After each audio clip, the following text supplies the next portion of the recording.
Заплаціла за сына. Рашэннем суда Шклоўскага района маці, сын якой адмовіўся працаваць па размеркаванні, зараз даводзіцца вяртаць у бюджэт выдзеленыя грошы на навучанне. Сёння артыкул 49 Конституцыі нашай краіны гарантуе даступнасць і бясплатнасць агульнай сярэдняй прафесійна-тэхнічнай адукацыі. На конкурснай аснове кожны можа бясплатна атрымаць сярэднюю спецыяльную і вышэйшую адукацыю ў дзяржаўных навучальных установах. Скарыстаўшыся правам на бясплатнае навучанне на дзённай форме за кошт сродкаў рэспубліканскага або мясцовага бюджэтаў, выпускнікі накіроўваюцца на працу па размеркаванні і лічацца маладымі спецыялістамі. Они обязаны отработать 1 год после получения профессионально-технического образования, 2 года после получения среднего специального и высшего образования. При этом срок обязательной работы по распределению определяется с момента заключения трудового договора контракта между молодым рабочим служащим, молодым специалистом и нанимателем.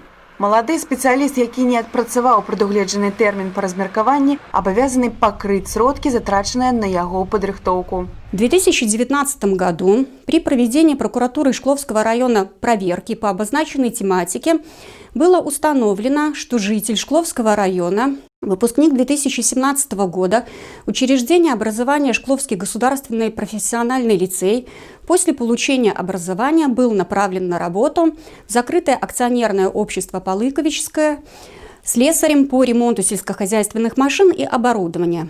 Однако, проработав в обществе чуть больше месяца, он был уволен нанимателем за прогулы без уважительной причины. Паколькі малады чалавек не адпрацаваў, то яму прапанавалі ў 6-месячны тэрмін добраахвотна заплаціць.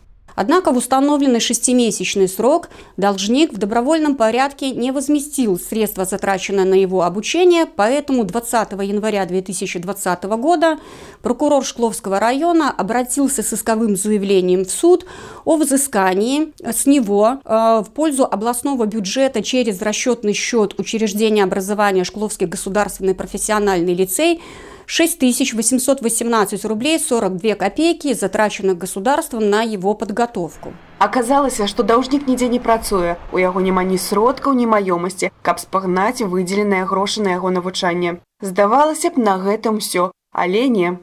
На дату заключения между молодым рабочим и учреждением образования Шкловский государственный профессиональный лицей договора о подготовке рабочего с профессионально-техническим образованием за счет средств областного бюджета он являлся несовершеннолетним.